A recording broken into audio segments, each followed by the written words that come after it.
Welcome boys and girls, Christine here with the Siege Rework for Total War Warhammer 3 Immortal Empires, or rather the first phase of the Siege Rework, and I want to see how it works.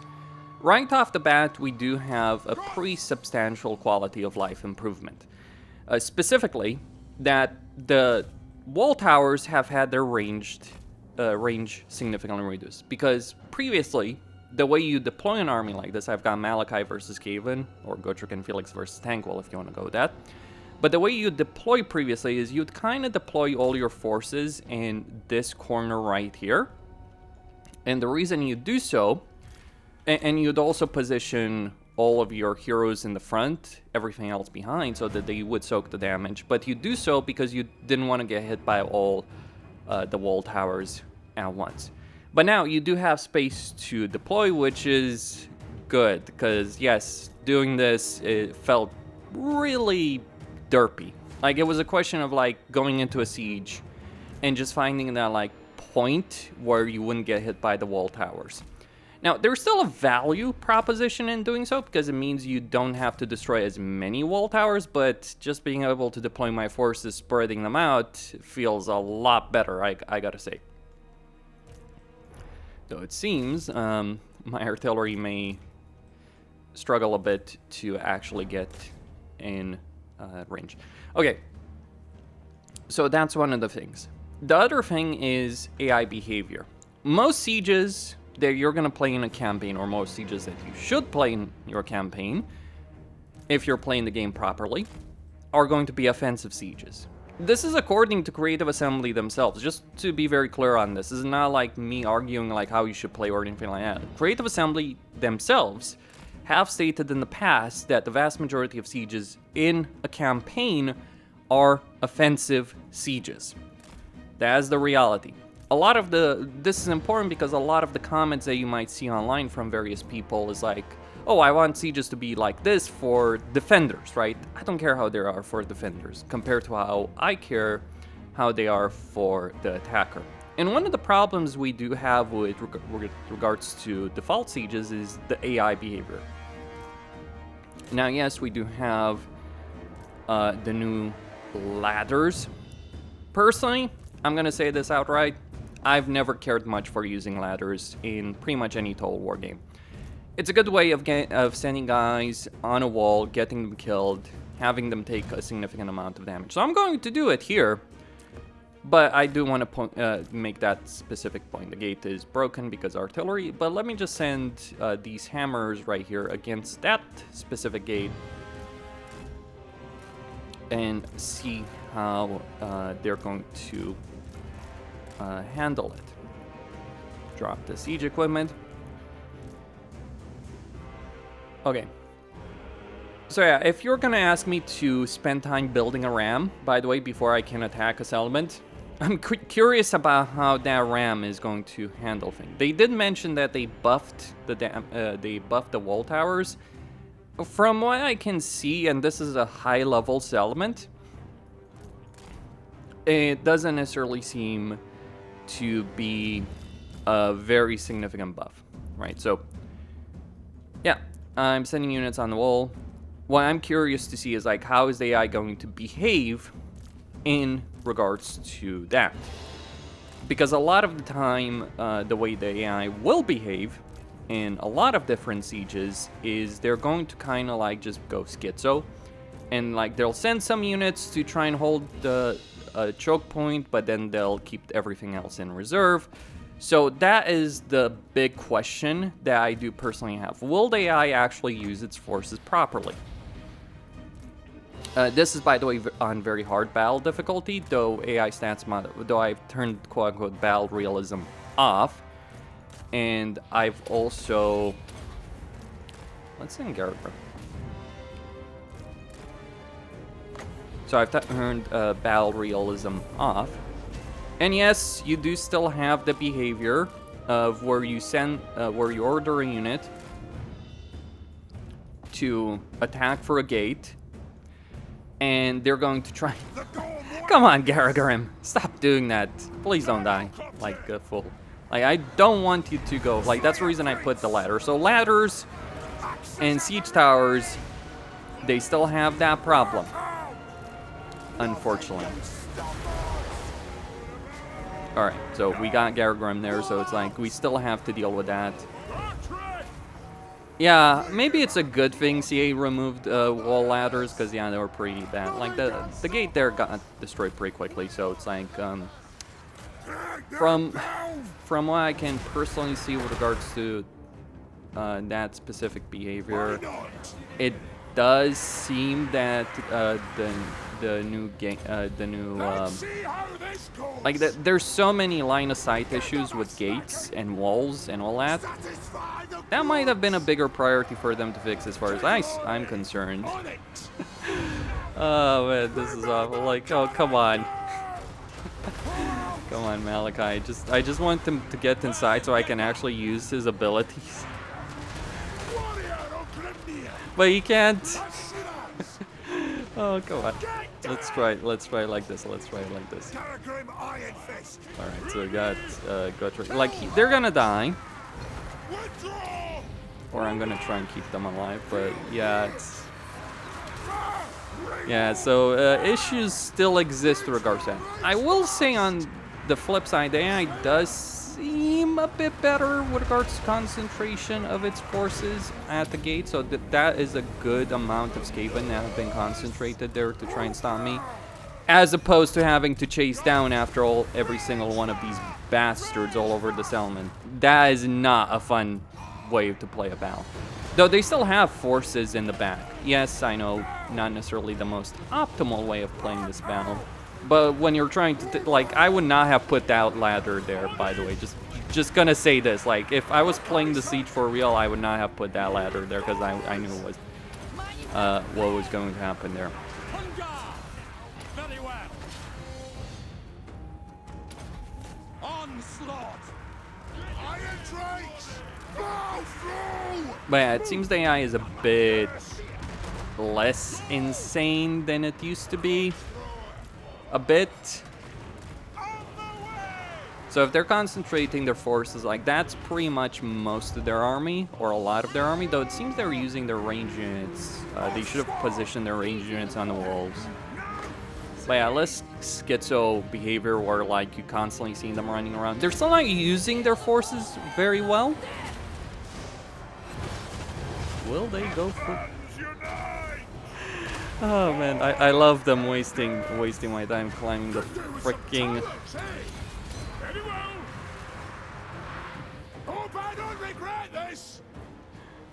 like climbing the freaking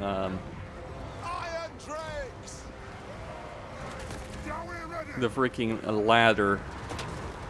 Yes, I totally do want my guys to get annoyingly tired. At least they didn't climb the ladder.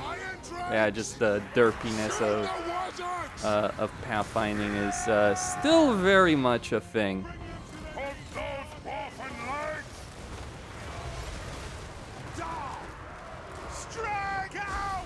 A bit less so. I'll be fair to the game. It's a bit less.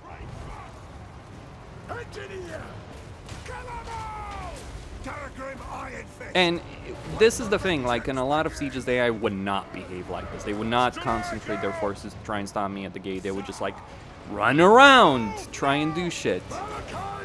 Even when you deploy like this, like I'm not talking about like, oh, I'm gonna split my forces and I'm gonna go all over the place. No, they would literally do this in like they would have that schizo behavior regardless. So that is gonna make things at least more fun. I wouldn't necessarily, or a bit less frustrating. I would not say necessarily easier, though. In fact, it's quite the opposite. It's probably going to make them harder because, well, you now suddenly have to deal with the concentration of forces. But that's kind of one of the main things to be said about sieges. They were easy because, like, yeah, when the AI is constantly splitting its forces, not knowing how it's going to use them, constantly moving around, it's not being very effective at using said forces against you. So yeah, let's just get the artillery in.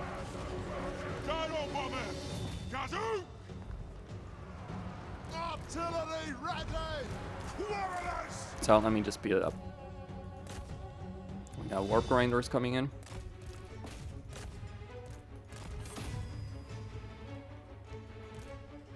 So I would have probably taken far fewer casualties, though granted I'm not necessarily playing this quote-unquote properly.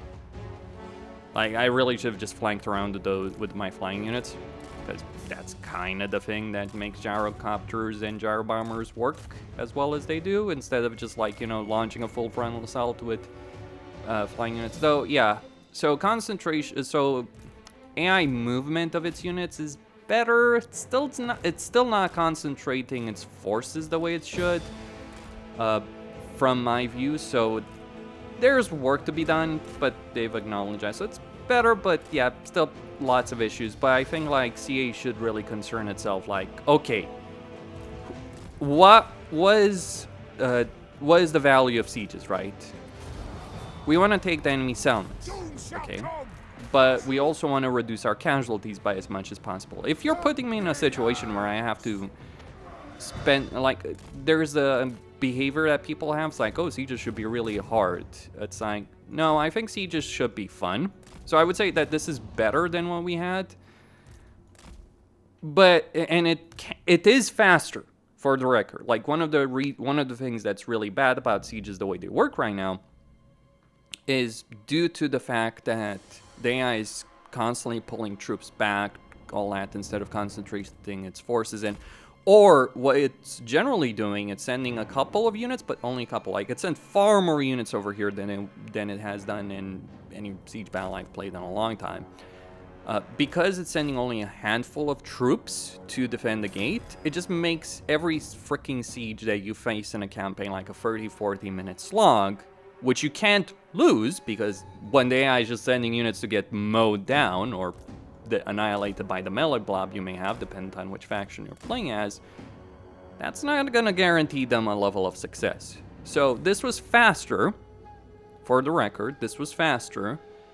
It was more challenging in certain ways, though, again, I didn't necessarily use the best behavior, like, using wall ladders, like, this is the reason why I can't stand the people's like, oh, pocket ladders are awful. It's like, yeah, you shouldn't use them, because they're genuinely, they're not even just not a benefit, they are a genuine downgrade to your siege capability in a battle. Like, you will take more casualties if you climb the walls. There's only some very specific scenarios in which you want to climb the walls. As for the settlement layout, it's similar, but it's smaller, though I think there's more work to be done on the detail of the map, because, like, it seems they've left a lot of open areas, and the way they look, that is not necessarily great, but still.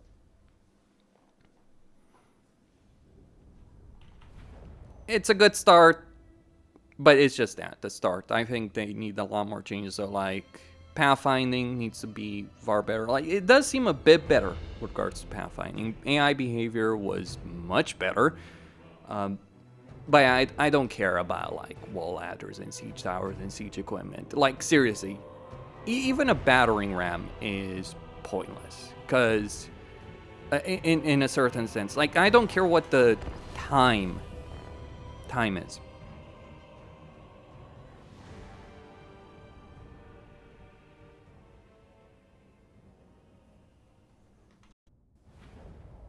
But let me explain why a battering ram is pointless.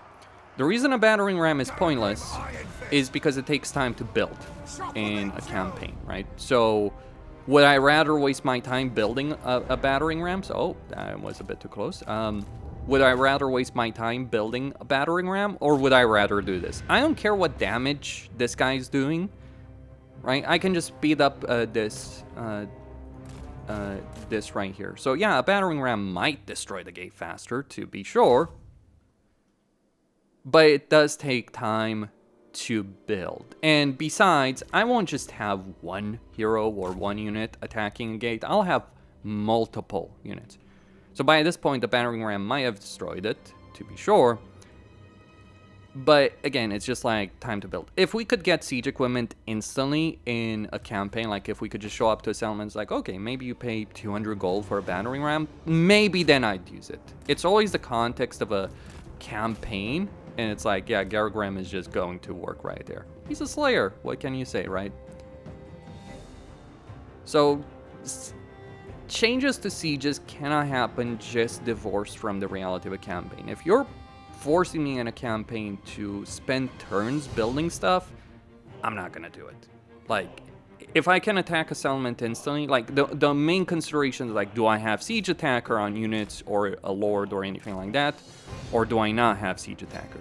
That's the main thing that's gonna stop me from attacking a settlement instantly. There's no reason whatsoever in a campaign, if you have artillery or if you have units with siege attackers, there's no reason whatsoever you shouldn't attack a settlement instantly. Because you're leaving yourself vulnerable on the campaign map to do so. Just gonna point out, so either siege equipment needs to be able to be built instantly, or it's useless. That's my perspective on the subject. Now, the one bad thing that Creative Assembly has done with this beta, and I hope it's just for testing purposes, not a definitive change, but they've removed Siege Attacker from a great deal of Legendary Lords. In fact, I think it's the vast majority of Legendary Lords. Now, the issue this creates, as a generality, is the fact that it changes that campaign dynamic from, oh, I can just attack the settlement, I'd win this battle, let me fight the battle, let me win it. Right? And to instead, I have to wait one turn in order to attack a settlement by building a ram that I probably won't use. Or even faster, if you have fewer troops, you'll build a siege ladder that, again, you don't need, you don't care about, just to be able to attack a settlement. That already is a very questionable decision because it does affect the balance in a lot of campaigns. Like, for instance, Fraught does start with Siege Attacker. Not because he has it, he doesn't, but because he has Rat Ogres, which do have Siege Attacker. Boris Ursus, Katrin, Castalton don't, so it is really going to affect their campaign dynamic, which creates a whole lot of balance issues, and to be clear, there are already enough balance issues with enough campaigns, to, as it were. What is extra ridiculous about this, so it's that mentality where CA Sofia is listening to the wrong people. They did it in Pharaoh, for the record. Some of the things they implemented in Pharaoh were like the kind of SFO wish list, or that kind of player base. It's like, oh, you should have to besiege a settlement for a certain amount of time before you are able to take it. Well, let me tell you what this does. It creates a dynamic in a campaign where you'll literally just have one lord following your main lord around, and they'll be the one besieging it. So you'll just have armies waiting around for an extra turn, creates vulnerability in your campaign. And you have a lord just waiting around, you know, like just, or you besiege a settlement and on then turn the AI tries and sallies out and gets destroyed. I just auto-resolved that because, you know, reasons. Because why wouldn't I, right? Why would I wait? Like, that's the bad thing. Like, a lot of the times when we might besiege a settlement, what really will happen is, like, they'll just attack us next turn outside. So you're just making me, as a player, waste time. To be fair, a field battle is a more interesting battle than a siege, at the very least. So there is that aspect. But where it kind of starts feeling, but beyond the time wasting, the annoying dynamic, it's like, okay, if I'm playing a Kislev campaign, as an example, the only one who's got Siege Attacker as Kislev is Stankia, because she does have that capability on her mount. Boris doesn't, Katrin doesn't, Castalton doesn't. This creates the dynamic where it's like, okay, here's what I'm going to do. I'm going to rush Frost Worms. I'm going to get Frost Worms as quickly as possible because they do have Siege Attacker, just to go over this ridiculously bad change. I understand that right now Warhammer 3 feels like, let's Zerg rush settlements, but it's not a good dynamic to force people to wait. And where I find it incredibly stupid is when you start looking at someone like Ikeclaw. You know, Ikeclaw, the guy with nukes. He doesn't have Siege Attacker. And he doesn't have a Siege Attacker unit in his army. The Skaven that does have a Siege Attacker unit in his army is Quake, because he has Plague Claws. That's fun. Also, Belegar, I believe, doesn't have siege attacker. So if we look at Belegar over here, one of the main benefits Belegar used to have is that he had siege attacker. Might be a faction effect, whatever. But I think it was tied to his unit. So he doesn't have siege attacker anymore. What's extra ridiculous, though, it's where we really go into full Pepe mode, is like, Skarbrand doesn't have siege attacker. Yes, the embodiment of rage as a demon, a being, doesn't have siege attacker. This is actually especially bad for Khorne, because Khorne doesn't have a lot of units that necessarily have siege attacker. Okay, you can get the Blood Shrine of Khorne. Questionable decisions by CA all around the board, but yes, let's get the motorcycle of Khorne, who has siege attacker, because Skarbrand doesn't. That is so stupid.